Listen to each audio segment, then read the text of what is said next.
Good morning all of you. आज हम बात करने जा रहे हैं EIM की, इलेक्ट्रिकल इंस्ट्रूमेंटेशन एंड मेजरमेंट की। इसमें हमें सब जानने के पहले ये जानना ज़रूरी है कि इंस्ट्रूमेंट क्या होता है और मेजरमेंट क्या होता है। हम बात करेंगे इलेक्ट्रिकल इंस्ट्रूमेंट की। Electrical instrument are instrument that use the mechanical movement of electromagnetic meter. जितने भी इलेक्ट्रोमैग्नेटिक मीटर होते हैं जिसमें मैग्नेट यूज किए जाते हैं और EMF जनरेट होती है, उन सब में जब मैकेनिकल मूवमेंट होता है उसकी वजह से हम voltage, power, current and etcetera हर चीज़ मेजर करते हैं, तो वो हमारा इलेक्ट्रिकल इंस्ट्रूमेंट कहलाता है।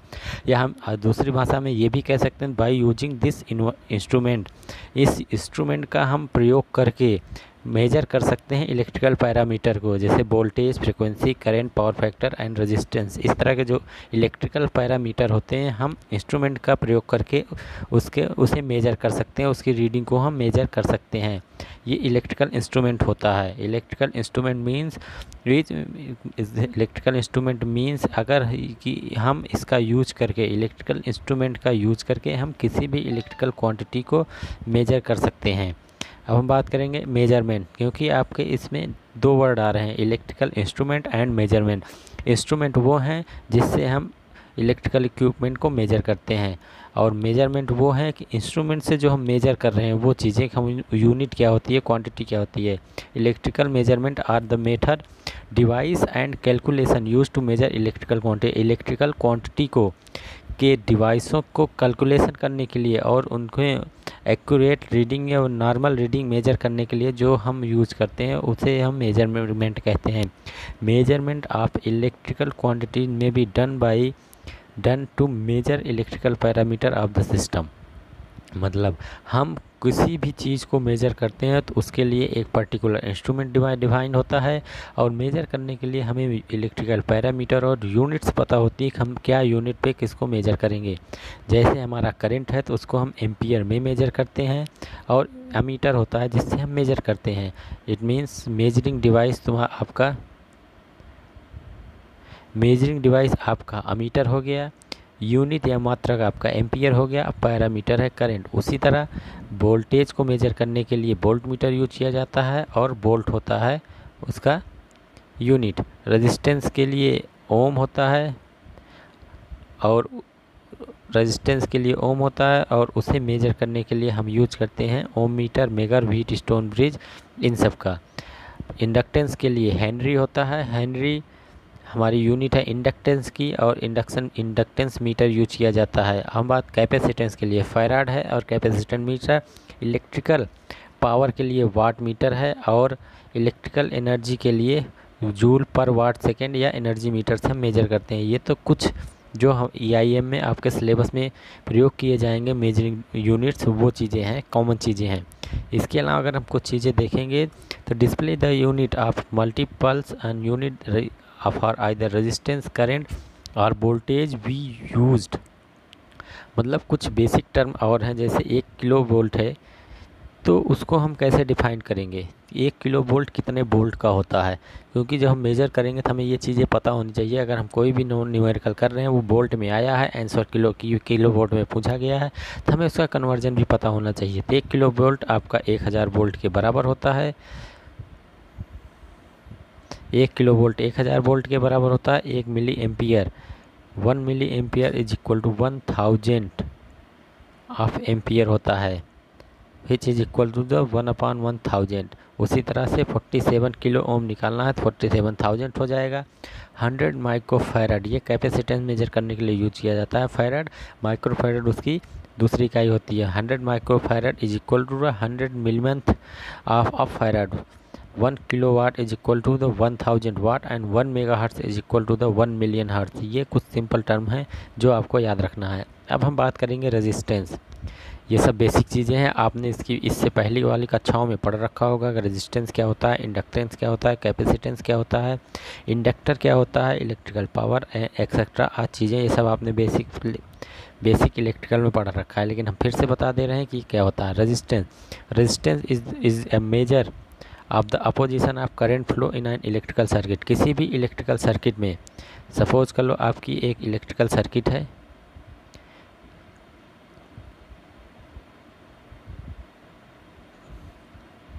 कोई भी इलेक्ट्रिकल सर्किट है, उसमें रेजिस्टेंस हमारा होता है जब हम इसमें करंट फ्लो कराएंगे तो जो अपोजिशन होगा करंट का, आई का जो इसमें अपोजिशन होगा, तो वही अपोजिशन मतलब अपोजिशन करंट का जो अपोजिशन, अगर इसमें हम रेजिस्टेंस मेजर करना है, इलेक्ट्रिकल सर्किट में हमने सप्लाई प्रोवाइड कराई, तो सप्लाई हमारी रन करना शुरू, तो उसमें जो अपोजिशन होगा, जैसे ये रन कर रही थी, यहाँ पे हमारी सप्लाई आई इस पॉइंट पे, यहाँ पे कुछ अपोजिशन की वजह से रेजिस्टेंस अपना पाथ चेंज करेगा, मतलब करंट अपना पाथ चेंज करता है, तो वही जो पाथ चेंजिंग होता है वो कुछ इस तरह से बनता जाता है जो हमारा रेजिस्टेंस कहलाता है। इसे हम ओम में मेजर करते हैं और ओम का सिंबल ये होता है।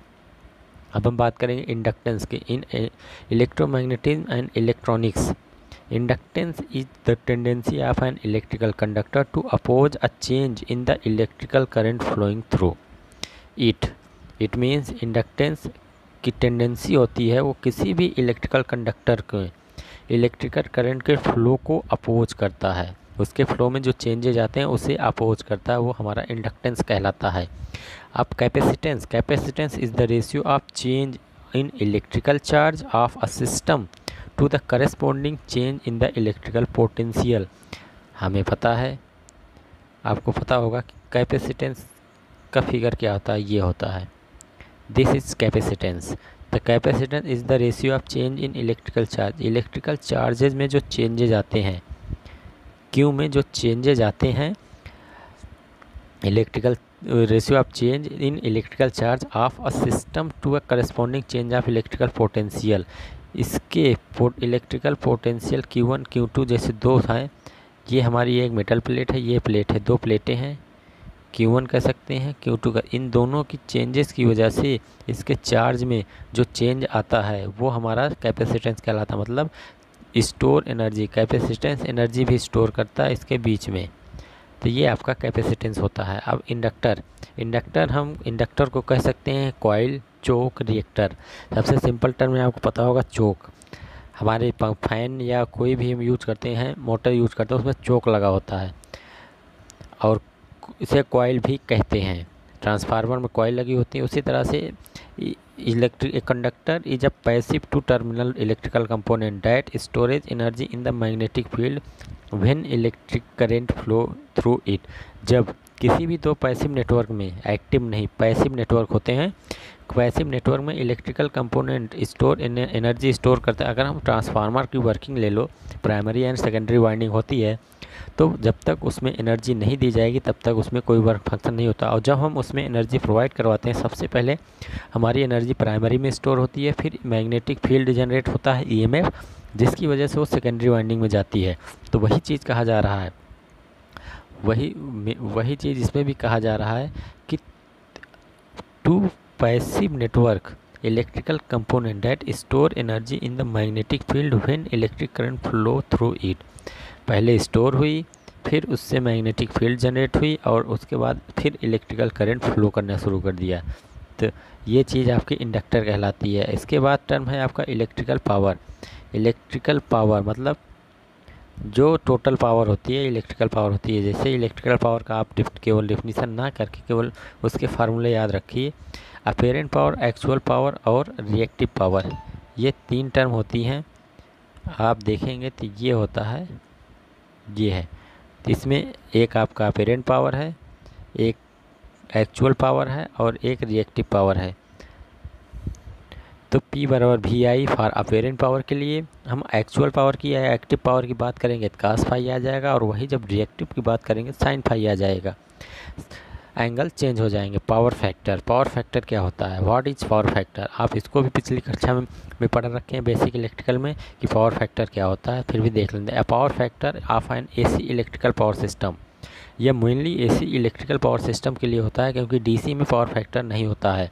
क्योंकि DC का वेव फॉर्म आप देखेंगे तो एक स्ट्रेट लाइन होती है, तो उसमें पावर फैक्टर के कोई चांसेस नहीं रहते हैं। AC electrical power system is defined as the ratio of the real power absorb by the load. जब हम लोड पे रियल पावर अप्लाई करते हैं उसको एब्जॉर्ब किया जाता है load to the apparent power flowing through the circuit. और सर्किट में जब अपेरेंट पावर फ्लो करता है and the dimensionless number are close interval -1 to 1। मतलब अगर हम यहाँ पे जब इलेक्ट्रिसिटी प्रोवाइड करवाएंगे तो ये कोई भी सर्किट होगी तो क्या करेगा, ये सबसे पहले एब्जॉर्ब करेगा और उसके बाद अपेरेंट पावर मतलब इसमें फ़्लो करता है। तो जो फ्लो करता है वो अपेरेंट पावर होता है, यहाँ जो स्टोर होता है वो आपका रियल पावर होता है जो एब्जॉर्ब किया जाता है। और इसके बीच के जो इंटरवल होते हैं वो -1 to 1 होते हैं। अगर हम cos phi की बात करते हैं तो P एक्टिव अपान P अपेरेंट होता है, active power and apparent power active power upon apparent power होता है। फॉर AC सर्किट के लिए हमारे cos phi का मान 0.1 से 0.9 होता है, DC के लिए 1 होता है। तो ये आपका फर्स्ट लेक्चर था। ये कुछ बेसिक चीज़ें हैं EIM की जो हमें याद रखना है। इन चीज़ों को आप याद रखिए, इसमें बहुत डीप में नहीं घुसना है। इसके बाद आपका मेन स्टार्ट होगा डैम्पिंग और एरर कि किस तरह से क्या क्या इसमें एरर होते हैं और वो कैसे कैसे कवर करते हैं। जैसे एक्यूरेसी है, प्रिसीजन है, एक्सेट्रा है, वो हम नेक्स्ट लेक्चर में देखेंगे। अभी आप केवल इसको देख लीजिए कि EIM इंस्ट्रूमेंट क्या होता है, मेजरमेंट क्या होता है, रेजिस्टेंस क्या होता है, कैपेसिटेंस क्या होता है, इंडक्टेंस क्या होता है और इंडक्टर क्या होता है, हमारी टोटल पावर क्या होती है, पावर फैक्टर क्या होते हैं। जो इलेक्ट्रिकल के बेसिक टर्म्स हैं उनको आप देख लीजिए। बाकी हम नेक्स्ट लेक्चर में आपसे मिलेंगे। Okay, thank you.